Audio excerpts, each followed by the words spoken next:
All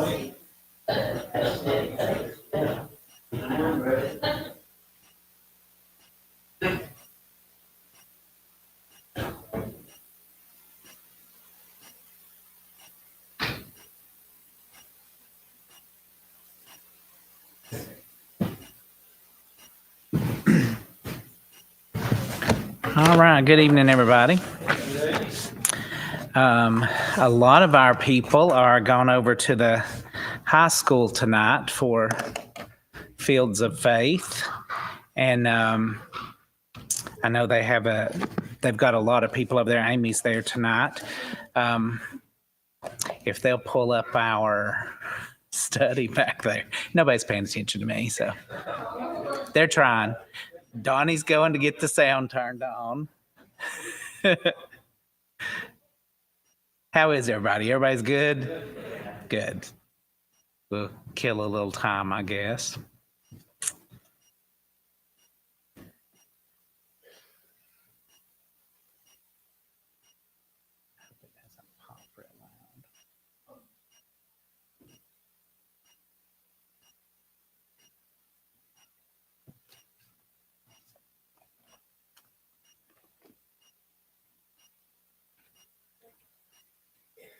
Is it ready? Is it good?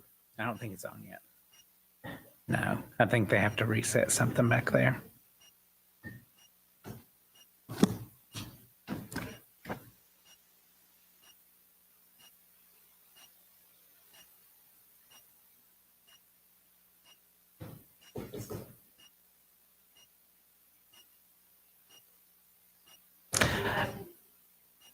Are we go? There we go. Maybe. Yeah, there we go. That's good. Okay. Thank you to Donnie. Now, if David will get our slide pulled up, it'll be good. We'll get going.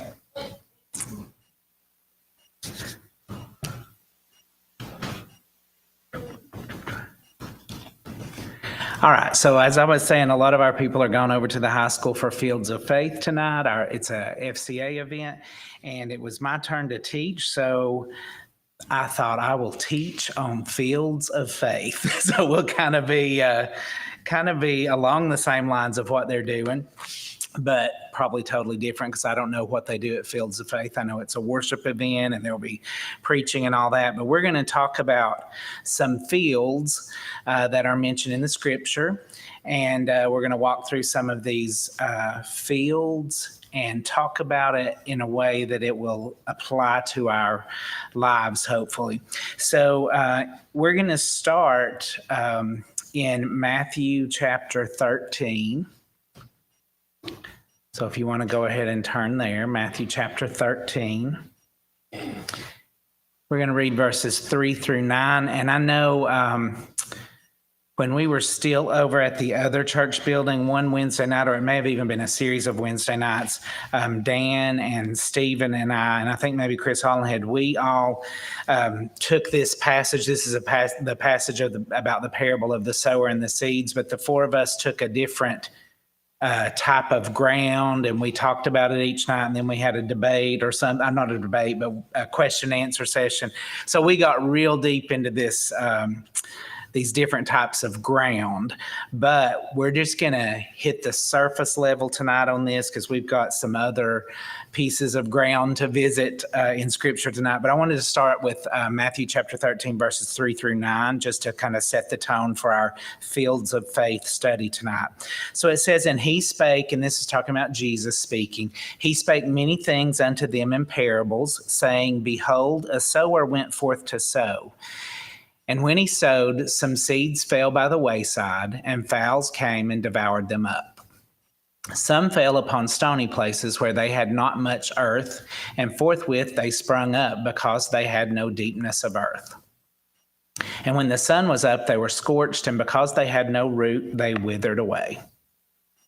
And some fell among thorns, and the thorns sprung up and choked them. But other fell into good ground and brought forth fruit, some 100-fold, some 60-fold, some 30-fold. Who hath ears to hear, let him hear. So we've got actually a description of like 4 different types of fields, 4 different types of ground in this passage. So let's go to the next one. I want to ask you from what we read and from what we know, what are some words that we can use to describe different types of fields and their conditions? Thinking about that passage we just read, because it told us it described 4 different types of ground, but also just what we know. We're farmers around here. What do we know? How would we describe fields and their conditions? Fertile. Okay, I thought I heard sunny, but it was stony, right? I was like, sunny? No. Okay, so we've got fertile, we've got stony. What else have we got? What? Thorns. So thorny ground. I heard something over this way. Marshy. Yeah, that's marshy. We would describe it like when the water, it's too much moisture on that piece of property, right? Marshy. Poor ground. New ground. I like that one. Scorched. Any other descriptors for fields or their conditions? High ground. Dry. Yep. What do we call a field that's not been kept up? What are some words with that? Fallow, maybe. And what else? Overgrown. Like that. Scorched. Barren.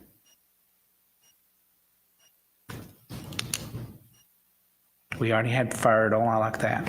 All right. So these words that we've been talking about do describe different conditions for fields and all of that. But this passage that we just read about this soil and this ground, this passage is actually, it was a parable, remember? So Jesus wasn't actually talking about fields, actual fields or seeds or any of that. He was actually talking about the condition of our hearts, right? The human heart. Because when in this parable, the seed is God's word, God trying to plant the word into people's hearts. And some people have a field or ground in their heart that is hard or stony or rocky or thorny or scorched or barren or all this stuff we just talked about, dry. But we would hope that our heart would be good ground, right? Fertile ground that is ready to produce and bring forth a great harvest. So when we talk about fields of faith tonight, these different fields that we're going to look at, we want to use that kind of as our springboard to think about these fields as the condition of a human heart. So we're going to look at 9 different fields that are mentioned in the Bible. I think it's not, maybe just 8. Maybe it's just 8, because I think that counted as one of them. But 8 different fields. We're going to go through them kind of fast, so it won't take us forever, I don't think. But when we read about these fields, what I want you to be thinking about is not about actual ground and property and grass and all that stuff, but think about how would this describe the condition of someone's heart? And is that good ground or is that not good ground? Okay, so you kind of got the thoughts going here, maybe because we're thinking about good ground, shallow ground, thorny ground, scorched ground, all that stuff. All right, so let's move on to Matthew chapter 27. Well, go to the next slide, David. I think a field of rebellion. Okay, so we're going to read about a field of rebellion. So that's already got your wheels turning, hopefully, about what condition of the heart this field represents. But Matthew 27, we're going to start in verse 3 and read verses 3 through 10. Now, it starts off, it says, then Judas. So we know the background here, right? Judas is the disciple who betrayed Jesus. Right? Remember, the religious folks wanted a reason to turn Jesus over to the authorities. They had made up all kinds of false charges and stuff, but they needed someone to point out to the Roman authorities which one of these followers is Jesus. And Judas, they plotted with Judas to be the one who would betray Jesus. Now, Judas always had a choice. He didn't have to do it. He wasn't predestined to do this, because if Judas had said, no, I won't betray Jesus, then it would have fallen to someone else. But Judas gave in to that temptation, and he said, I will betray Jesus. And it was for 30 pieces of silver. Now, after Jesus was arrested and beaten and all of that, Judas felt real guilty about it. And this is where we pick up this reading. Verse 3 says, Then Judas, which had betrayed him, when he saw that he was condemned, he repented himself, or he felt bad, he felt guilty, and brought again the 30 pieces of silver to the chief priests and the elders, saying, I have sinned in that I have betrayed the innocent blood. And they said, well, what is that to us? See thou to it. So they're saying, that's nothing on us. Just you have to deal with that. Verse 5, and he cast down the pieces of silver in the temple and departed and went out and hanged himself. Now, see, this is also, before we get into verse 6, Judas had the choice. He had an opportunity to even ask for forgiveness. Even though he betrayed Jesus and he felt bad, he could have gone to Jesus in prison and said, I'm so sorry, I did this, will you forgive me? But he didn't. He went to people. He went to other people and repented, right? He told the wrong people he was sorry, and then he just went out and hung himself because they wouldn't take it back. They couldn't make it go away at that point. So he went out and hung himself. Then verse 6 says, and the chief priests took the silver pieces and said, it is not lawful for to put them into the treasury, because it's the price of blood. I love how holy they are at that point, right? They've hatched the plot to betray Jesus, and they're like, oh, we can't put that into the treasury because that's blood money. Well, you were the ones that cooked up the blood money, right? But so they wouldn't put it back into the offering, to the church tithes.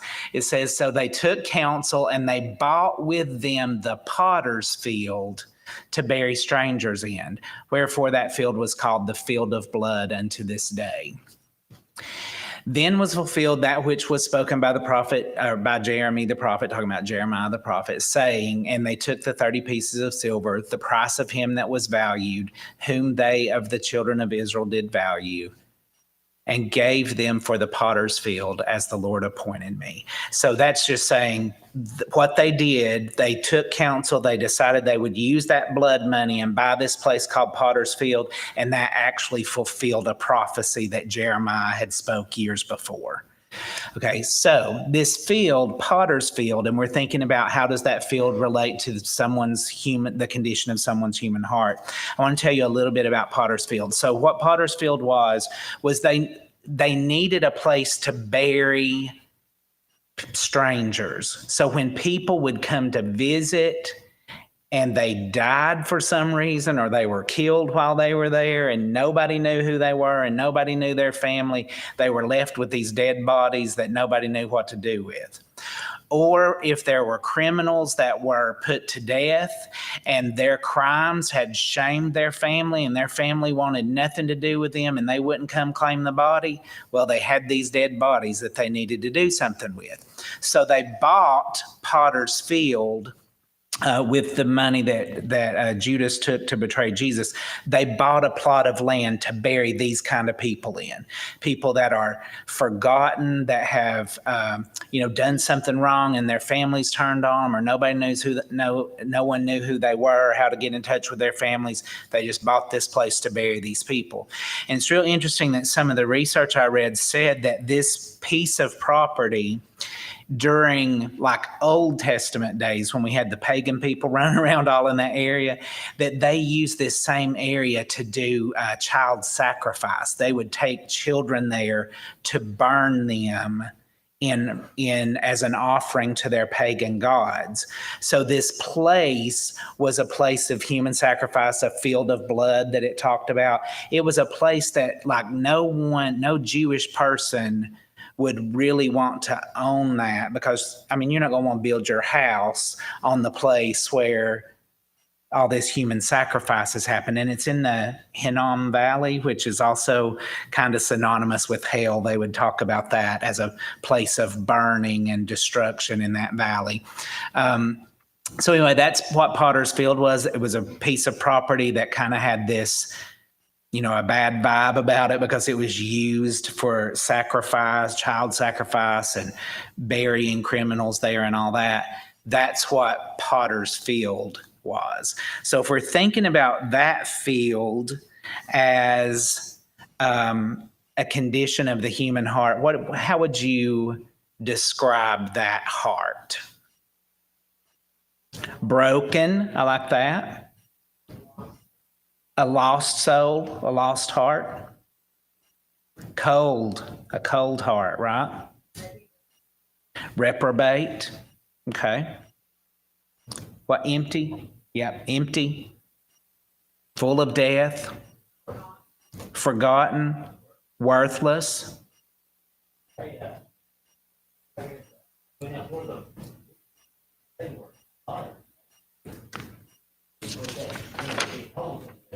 Yeah.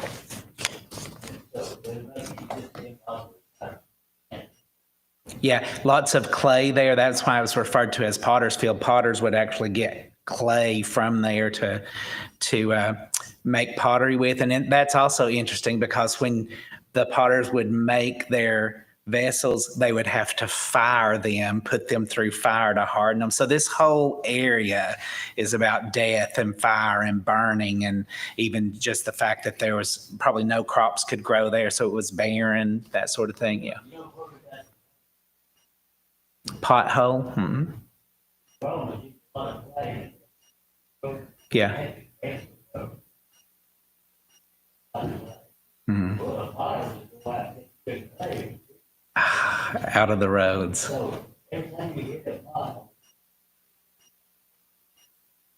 Mm-hmm. Yeah, that's interesting. Yeah. Yeah. Mm-hmm.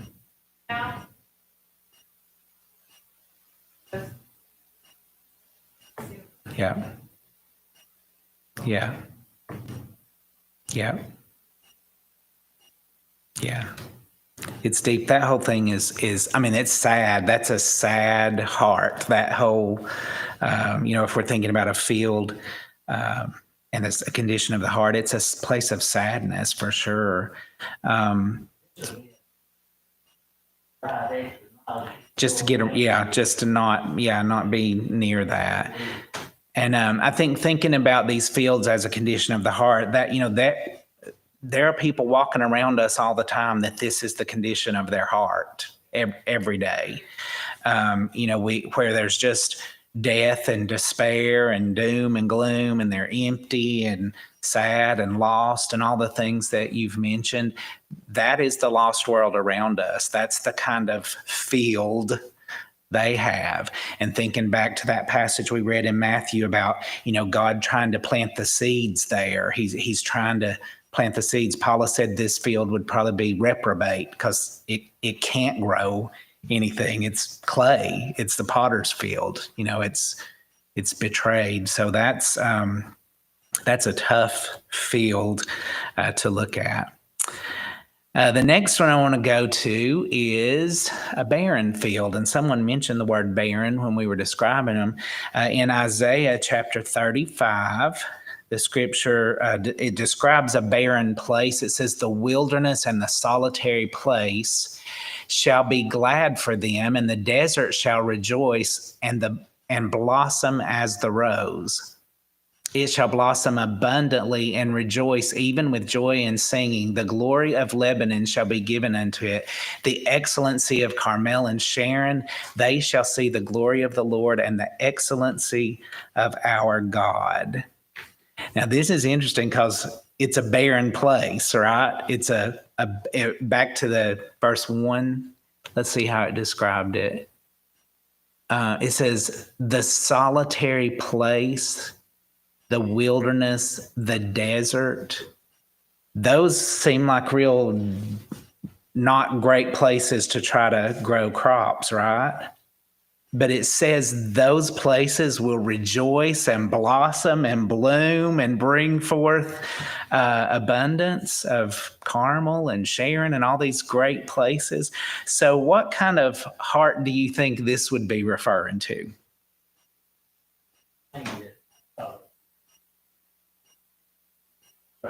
Correct. Yeah. Hmm. Hmm. Yeah. Yeah. Uh-huh. Yeah, I almost called this, instead of the barren field, I wanted to call this the transformed field, but I felt like that would give away too much. But when I read this one, I felt like this is almost like the saved heart. Like, because before the heart was barren and it was not fruitful and all desolate and deserted and all that. But then when God comes into the heart, it can bloom, right? It can flourish. Yeah, absolutely. Yeah. So I like this field. This one, I like it a lot because I think it's a field of hope, for sure. That we were just talking about Potter's Field, and that seemed like a hopeless field. Like there was no possibility. Yeah, no possibility for that. But then this one, it says it was a barren, a desert place, a wilderness, a solitary place, but it can bloom, it can blossom, and that's only with God. Like we can't do it on our own. It's only with God, and with that transformation, when He transforms our hearts, then we can become fertile and fruitful, and grow fruit for His kingdom through His Spirit. So I like that one. Yeah.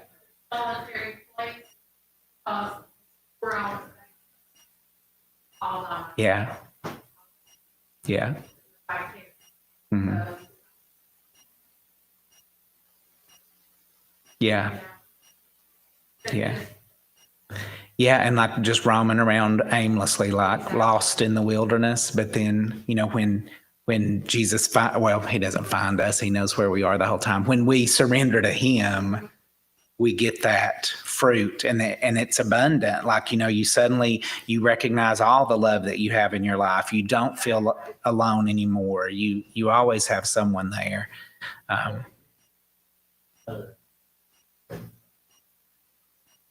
Yeah.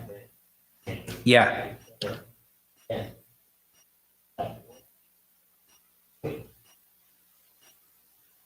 Hmm.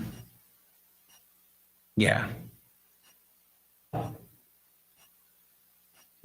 Right. Yeah, like if you think of an overgrown field, you can't just suddenly start growing crops. There's got to be work. You got to get in there and clean out the brush, and you've got to do all the stuff, till the ground. You got to maybe put fertilizer out there. It takes some work, takes some, yeah, yeah, yeah. And then plant the soil, plant the seed, give the water, all that, all of that stuff. So it's good. I like it. Yeah. Where she was barren and all. Yeah. Mm-hmm. Mm-hmm. Love it. Yeah.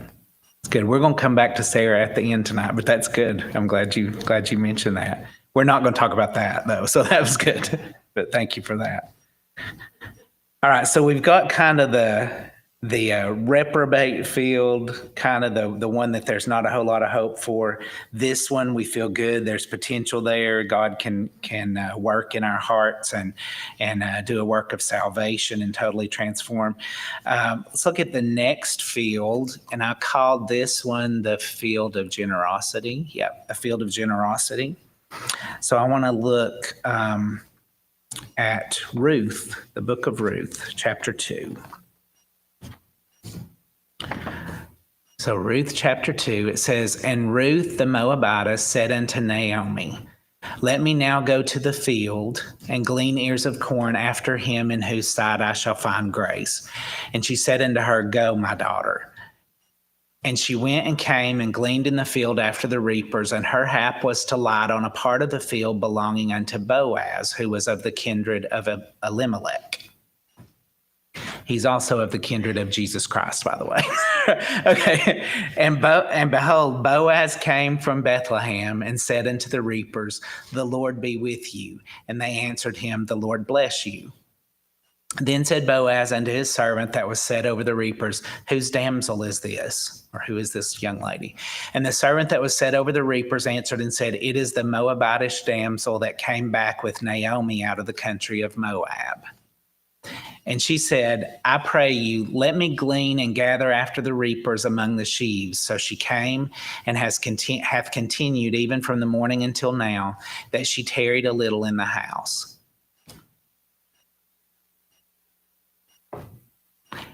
Then said Boaz unto Ruth, hearest not thou not, my daughter? Go not to glean in another field, neither go from here, but abide here fast by my maidens.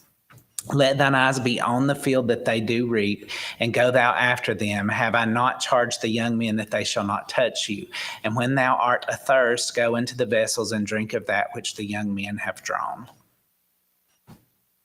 All right, so if you don't know the story of Ruth and Naomi, you should go back and read that because it's great. But Ruth is the daughter-in-law of Naomi. Her husband has died. There's some other deaths in the family. You can read that. But instead of going back home to her Moabite family, Ruth stays with her mother-in-law, Naomi. She says, your people are my people. Where you go, I'll go. And so they are widows, both of them. So struggling, they don't have a lot of money. They got to figure out a plan. And so Ruth goes and gleans in the field of Boaz. And I said he is of the line of Jesus. His line will lead to Jesus through Boaz. But so Boaz lets her glean in his field, and he actually takes a real liking to her, and they end up together. But he tells his people, leave some of the good stuff, leave some extra. Don't take all the wheat or don't take all the grain. Leave extra for her to get so she could go sell it or, trade it for other things or make bread out of it or whatever. So that's why I called this a field of generosity. But what do you think when we've read through this and thinking about that field and the condition of a heart? What do you think about with this one? What does this tell us about someone's heart? Or what kind of heart do we need to have as Christians, I guess? Productive. That's good, right? It's bearing fruit. Okay, I like that. Charitable. I like that. Yeah. Forgiving heart. Or giving heart. Yes, a giving heart. We need a forgiving heart too, but that's not it. Yes, a giving heart for sure. A giving heart. One that recognizes the needs around us, right? It's not just focused on me all the time, but let me look around and see who I can help, who can I give, who can I provide for, who can I take care of. Other thoughts on this field? Charlotte said productive. Yeah. Loving, yeah. And if you read through that whole account of Ruth, there's definitely going to be some love in there, right? Between Ruth and Boaz. Yeah.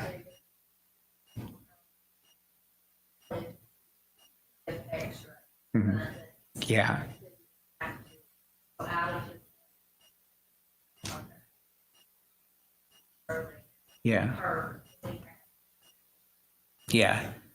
Yeah, he really was not in a position to ever have to serve anybody. He was a very wealthy person, owner of these real productive fields. He did not have to serve, and no one expected him to ever serve. He had servants under him, but he had a humble heart and a loving heart and a giving heart and a productive heart and all these things, and he served her. Yeah, that's great. Any other thoughts on this field? Showed mercy.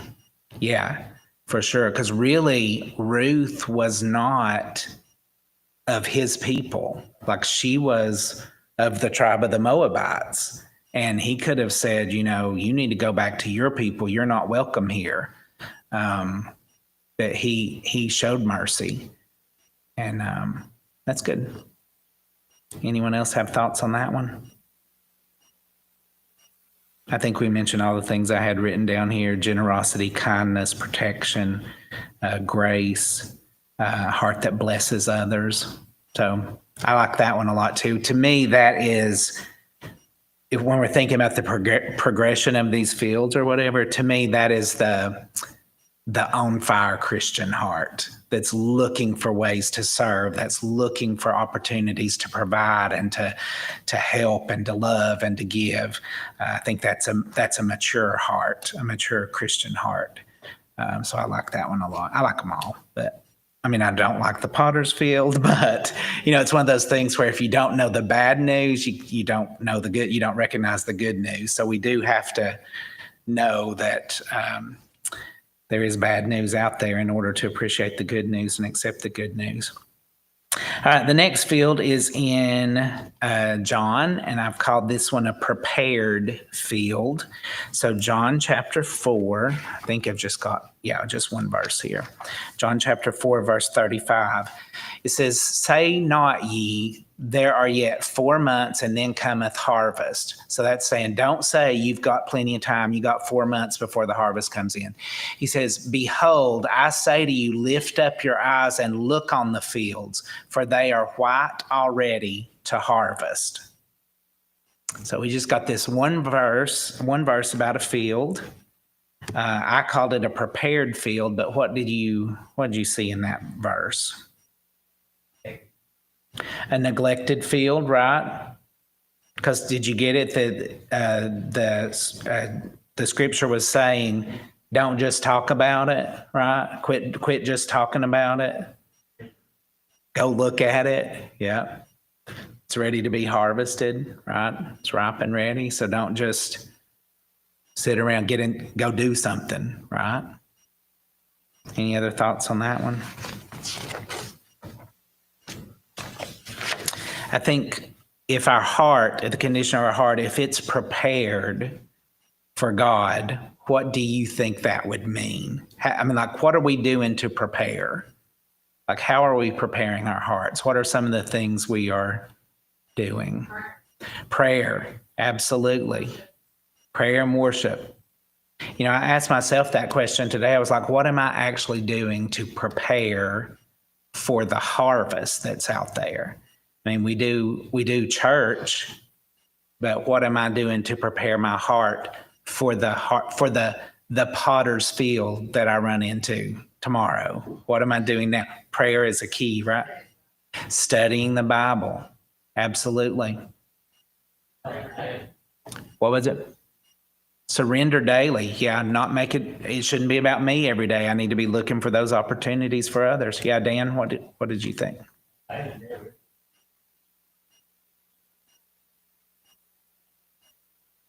Fields. Yeah.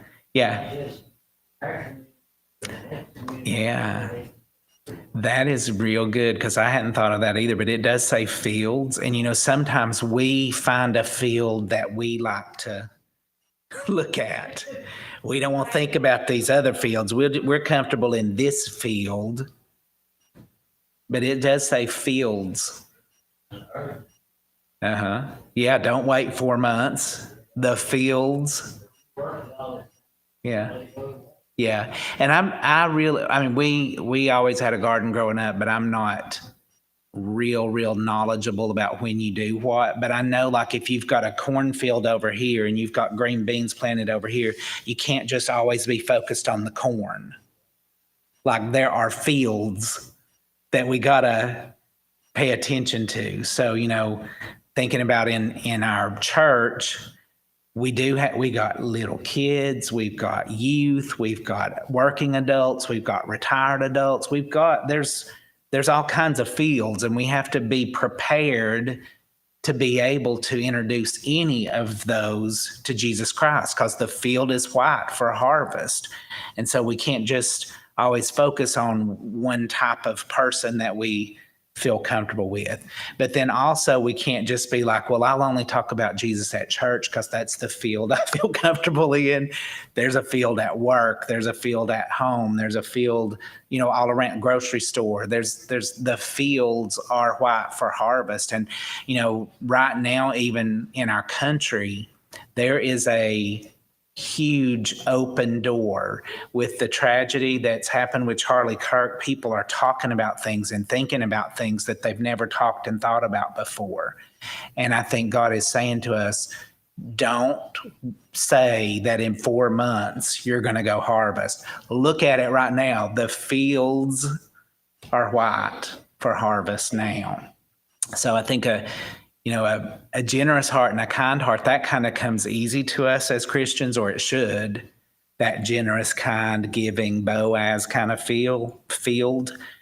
This one, it takes some work to be prepared and focused and to recognize that the fields are white for harvest.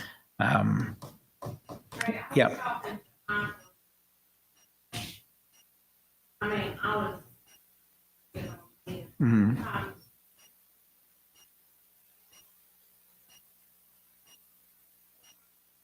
Yeah. No, it does.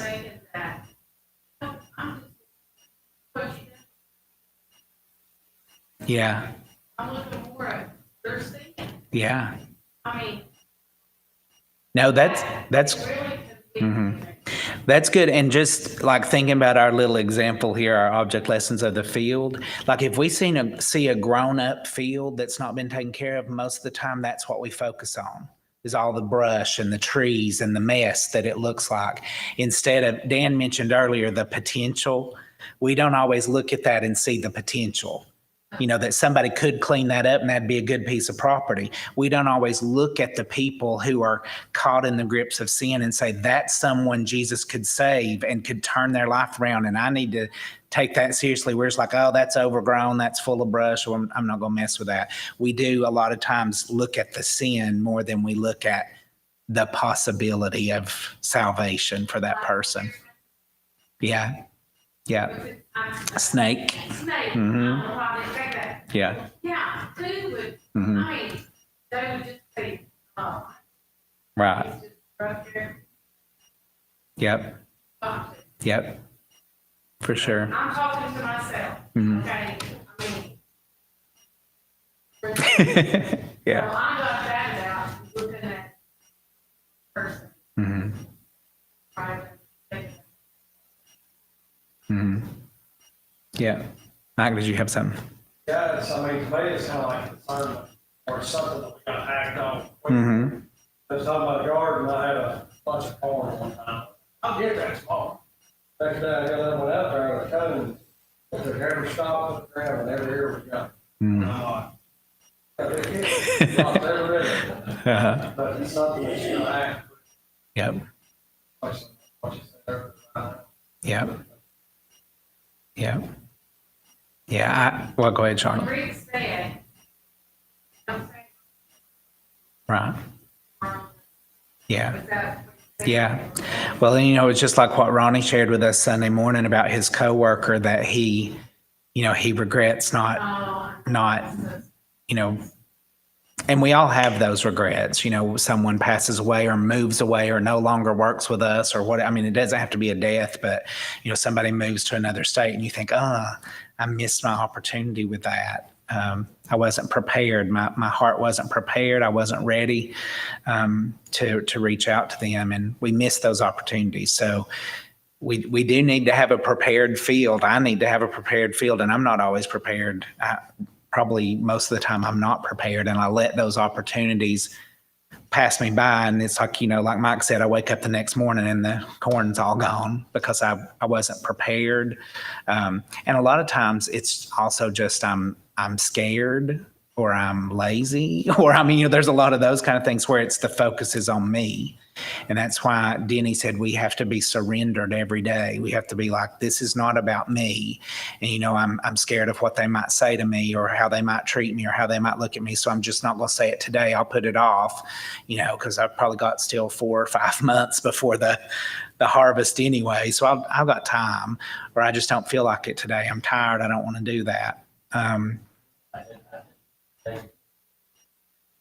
Yeah. Yeah. Yeah.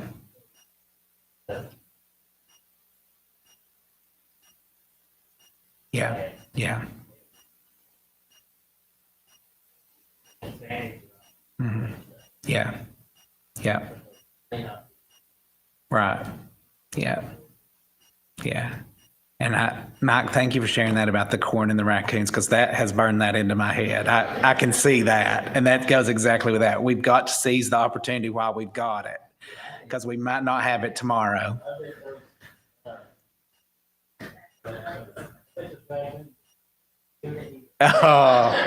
Oh, yeah. Ear to ear. Yeah. Cause I'm gonna be like, Mhm. like the next verse there, Trey, where Yeah. it says, so and he that reapeth may rejoice. Yeah. I mean, think about that. There's been times they will rejoice. The one that sowed. Yeah. Just a blessing. Yeah. Yeah. Yeah, we should be striving to rejoice over the harvest, not, being sad and regretful that we didn't harvest, that we put it off. It's good. Yeah. Yep. It's good. All right, our next field, we just have 3 left. Let me look at my watch real quick. Good, we're good. All right, a compromised field.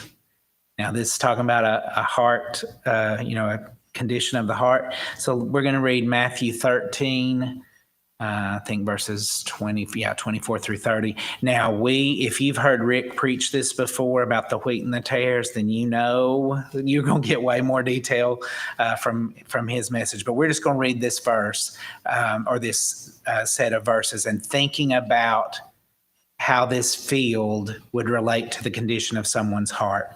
So it says, another parable he put forth unto them, saying, the kingdom of heaven is likened unto a man which sowed good seed in his field. So far, so good. Good seed in the field, right? But while the men slept, his enemy came and sowed tares among the wheat and went his way. Now, tares are like weeds that look like wheat, but they're not wheat. They don't have any, they don't bear any fruit. Verse 26, but when the blade was sprung up and brought forth fruit, then appeared the tares also. So the servants of the householder came and said unto him, Sir, didst not thou sow good seed in your field? From whence then has it tares? So why is it grown up with weeds, basically? He said unto them, An enemy has done this. The servant said unto him, Will thou then that we go and gather them up? So do you want us to go gather up the tares, the weeds? Verse 29 says, But he said, No, lest while you gather up the tares, you root up also the wheat with them. Let both grow together until the harvest, and in the time of harvest I will say to the reapers, gather you together first the tares and bind them in bundles to burn them, but gather the wheat into my barn. That's all? That's good. Okay. So what do you think about this kind of heart? This field? Ooh, I like that.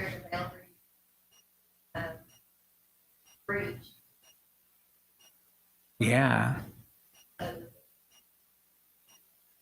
No, I like that, Paul. I hadn't thought about that. I was just thinking about the stuff, the junk that's in that, along with the good and the bad. But I really like that, because how did the enemy even get into this field in the first place? Because you didn't have it guarded. You didn't have it, you didn't have the fence fixed, right? So that tells us something good about our hearts, right? We better guard them. Mm-hmm. Yeah. Yeah. Mm-hmm. Yeah, sleeping at the wrong time. We should have been guarding our hearts, but we went to sleep, right? We let our guard down. That's good. Anybody else? What was it? Yeah, confused. Like we can end up with a confused heart. If we have a heart that has the good seed sown in it, then it also tells us that we can't just coast with that, right? Be like, yeah, I got saved. I've got a good saved heart right now. But we can't just coast, because there can be things come in that's confusing to us, that deceives us. that enemy is always trying to sneak in and get us off track, make us think that, we're not saved, or it's okay to do this sin or that sin. So we can get very confused, and it ends up causing lots of problems, right? And you probably, I know people like that have been saved or confess to have been saved, but they've let so much junk in that they're really just a mess. That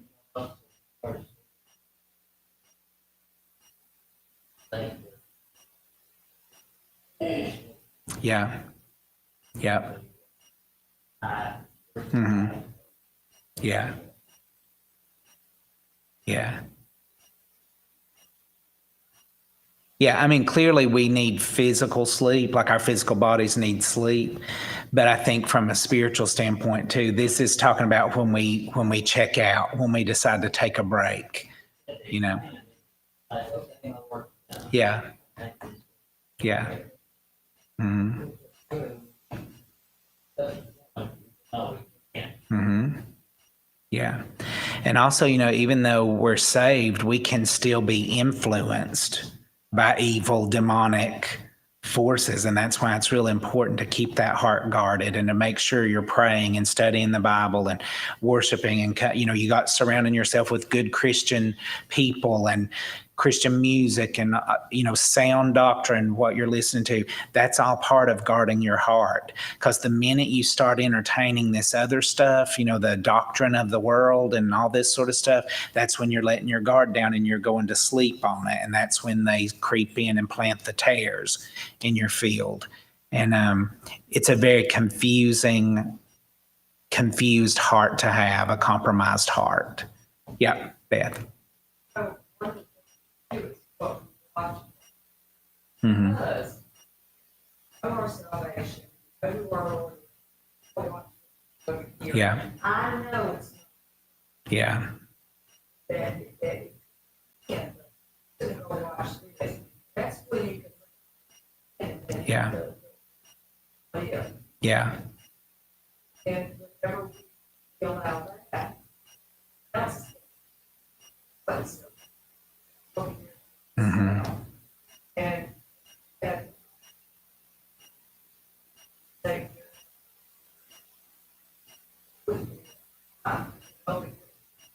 this all in. Yeah. But it's not real. It's just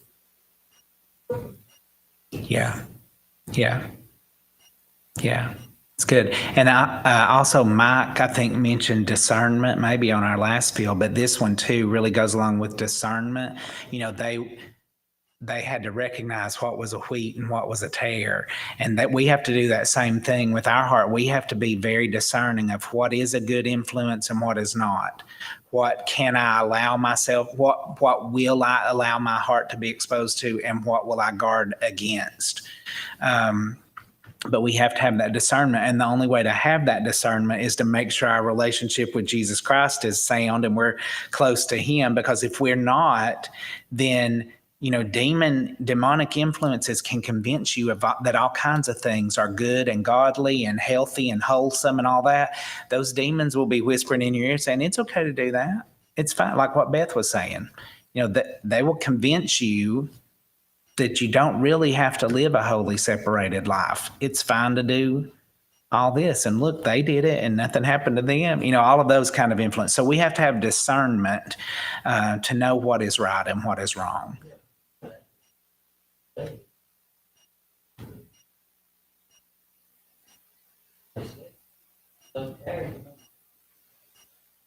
Yeah.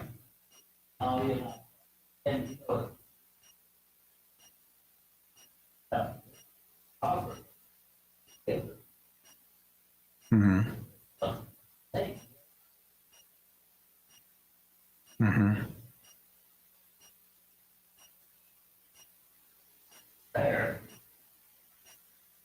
Yeah. Right. Mm-hmm.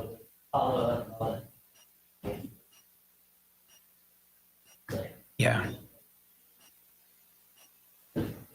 Yeah. Well, and we can let our field get totally choked out by worldly just distractions. I mean, it doesn't even have to be something that appears to be, evil, outright evil. It can just be the busyness of life can get us off track if we don't guard our heart and guard against that.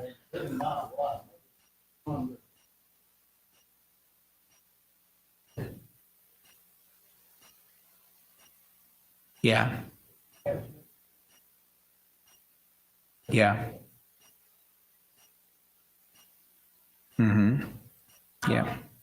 Okay. Verse 27, Mm-hmm. the servants came to my servant.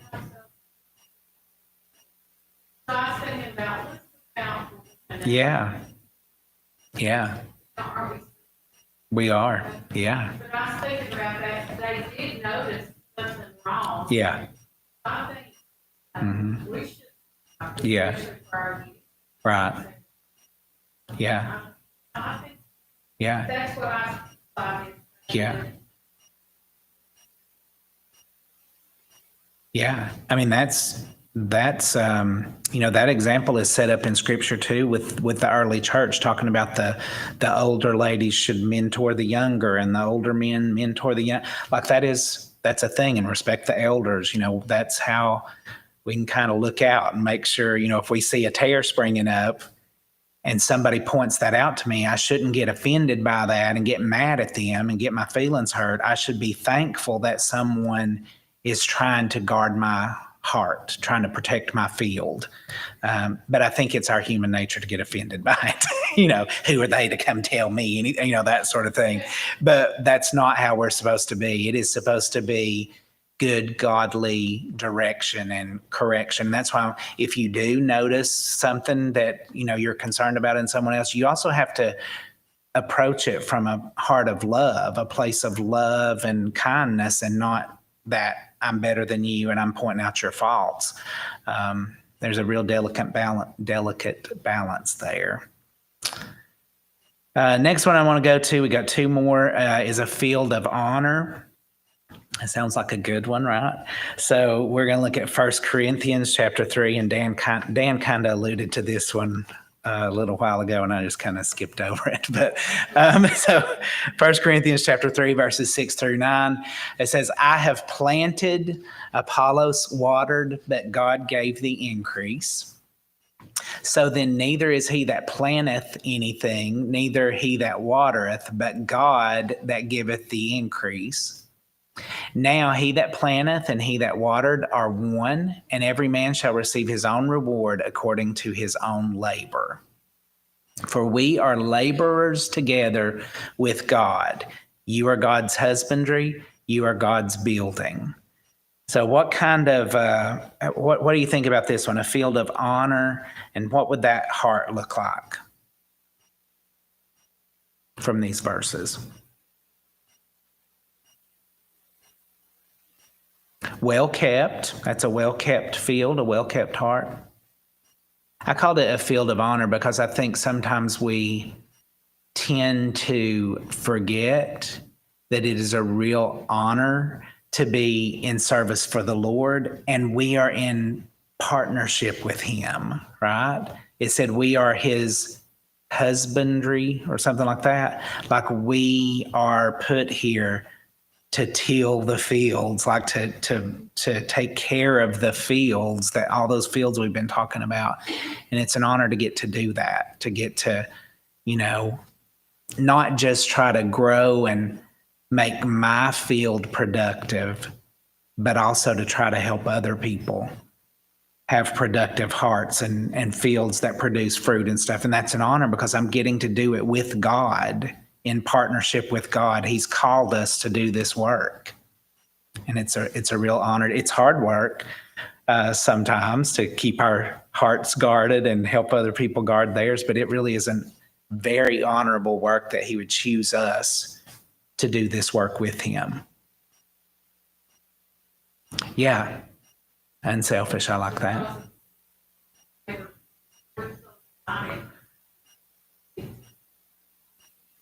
Mm-hmm. Right. Yeah. Yeah. Or not saying, well, I talked to him last week. Like, let me have a little bit of that too. Yeah, I got that started. Yeah. Yeah. Yeah. It's, we are laboring together with God and with each other, and we shouldn't have to have, Paul said what did he say? Paul said, I've planted and Apollos watered. Like, I don't have to have all the credit because God is the one that gave the harvest. I just did my little part, and Apollos did his little part, and you did your little part, but God is the one that, gets the honor out of this. And it's said that everyone will receive his own reward. Like, we'll all get rewarded. So I always say, don't forfeit your reward, your heavenly reward, by needing an earthly reward. I need somebody to point, put a little crown on me, give me a certificate, give me an award here. Well, you've lost your blessing in heaven. If you have to have a reward here, then you've lost your heavenly blessing for whatever you've done. So that verse, guarantees us that we're going to get our reward for doing the work. Like, God is going to reward us with the harvest, with blessings, with all that stuff. We shouldn't have to have, people's applause or a pat on the back, because we're all in this work together, and it's all of us working with the Lord and for the Lord, for his glory. Right. Yeah. Right. No. Yeah. Yeah. If you've planted a garden and you've got a beautiful garden, but you let it all spoil, you let it all rot or whatever, well, you didn't get a reward from that, but you got people to brag on how beautiful your garden was for that 1 week period when you were out there weeding it, and then you just let it go. So, if we will just work diligently together, the reward will come and we'll get to eat that corn, right? We'll get the reward. But, yeah.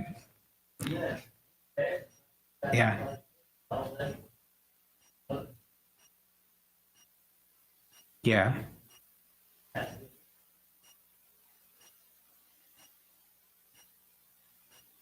Right. Yeah. Yeah. Okay, we got one more field, and this one's called a field of trust. Now, my Sunday school class, we've studied this recently, but I'm just kind of a little bit not fixated. I'm captivated by this. This has been interesting to me. So a field of trust, and we're going to be in Genesis chapter 23. I want to give you a little bit of background on this. So Abraham and Sarah, and I told you when Beth mentioned Sarah, I said we'll come back to this. Abraham and Sarah did not have any children, but God promised them they were going to have a child, right? They were going to be Abraham would be the father of generations and generations and generations. So you can read about Abraham and Sarah and their life and their journey, and that's what our Sunday school class has been doing. But Abraham and Sarah, when they were first married, well, maybe not first married, they were married, living in their hometown around people they knew, Hebrew people that were of the same beliefs and the same way of thinking as them. But God called them to leave everything behind and follow him to a new place he would take them. Now, eventually that's going to be the promised land, referred to as the promised land. But God just called out to Abraham and said, leave everything, everybody you've known, and come follow me to this place I'm going to take you. Now, they had some twists and turns along the way. There was some disobedience. There was all kind of stuff going on. But they end up living in a place that is a pagan place. Everybody there has different beliefs than them. Hittites and Hivites and all kind of stuff like that. All those people. So a culture they're not comfortable with is where God takes them and plants them.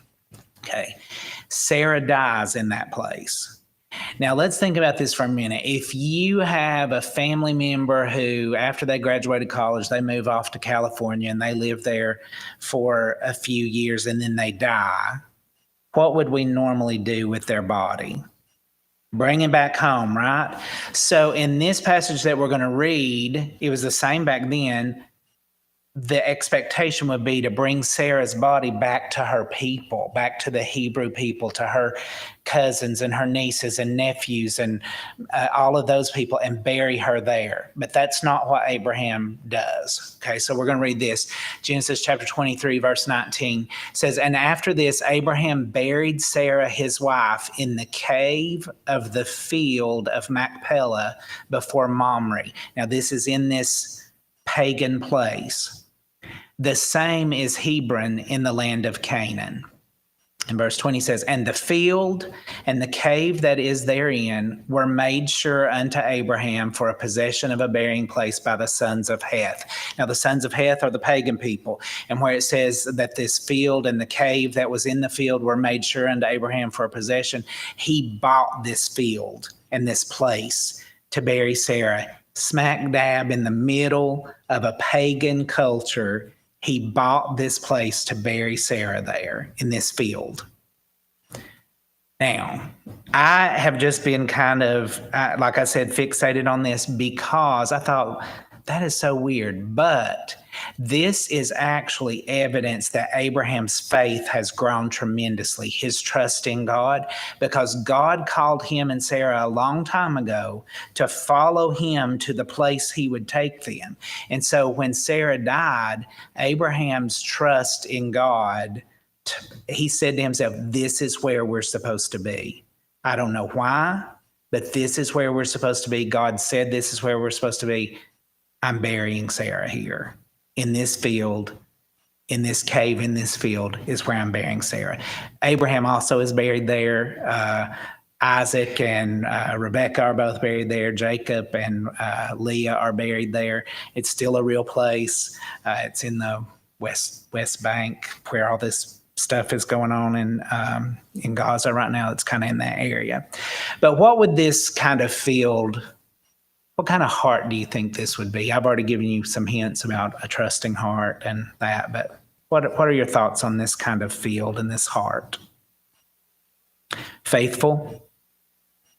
Obedient?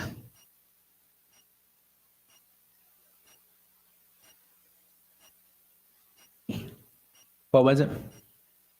A sure heart. Yeah, sold out heart. Sure. Trusting. Faithful. I like all that. It's the kind of heart we need to have, right? One that just trusts God even when it doesn't feel right to us or when we're not comfortable or, yeah, we don't even understand it, but I'm going to trust you, God. That's the kind of heart we should strive to have, right? Is this kind of field. The cave at the field of Machpelah. It intrigues me. I've looked this up, and you can go home and look this up too. This is still there. The cave where he buried her, they buried people in caves a lot of times. But above that cave now, there's a building. It's called the Tombs. Let's see, the Tomb of the Patriarchs, I think is what it's called. I wrote that down. So if you wanted to Google it, yeah, Tomb of the Patriarchs. They've built a big thing above it, like I'm gonna say like a museum. I don't know what you would call this thing, but it's like a place to honor Abraham and Sarah and Isaac and Jacob and Rebekah and Leah. It's their tombs are there up in this thing. But if you were to be able to go there, they still have like a hole. They've left a hole in the bottom of this, I don't know what it's called, a temple or a shrine. We'll go with a shrine. They've built a shrine above this place, but they've left a hole in the bottom where you can look down into the actual cave where they found Sarah's bones. But they've built there are 6 different, what would you call that? It really looks like tents. They're like, I don't know, they're these structures inside this big, like if this were the place that we're in right now, there would be a structure over there that Abraham's body is in. And then there's a structure right there that Sarah's body's in, and there's or her bones, a structure over here with Jacob and Isaac and Rebekah and Leah. And there's a sign there that also says that Adam and Eve's bones are buried there, but nobody really believes that. I mean, they don't believe that. But they've got it there. And go ahead. Ossuary. That's a good, yeah. I don't really know what that is, but I know that's a term for a burial.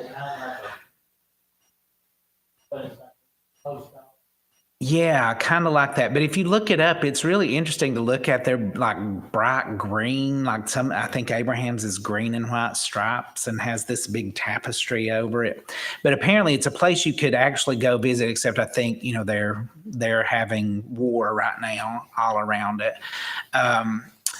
But that place is pretty interesting. It's divided. There's a section that Muslims can go in and a different section for Jewish people to go in, because both of those hold Father Abraham in such high respect that the Muslims will go in on one side and honor Father Ibrahim, and the Jewish people will go in and honor, but they don't mix. And there have been, if you read some stuff about that, there have been like battles. People have been killed there. Like there was a Jewish person went in one time when Muslims were in there celebrating whatever they celebrate and killed a bunch of people. And I mean, it's been a place of turmoil between the Muslims and the Jewish people, this tomb of the patriarchs.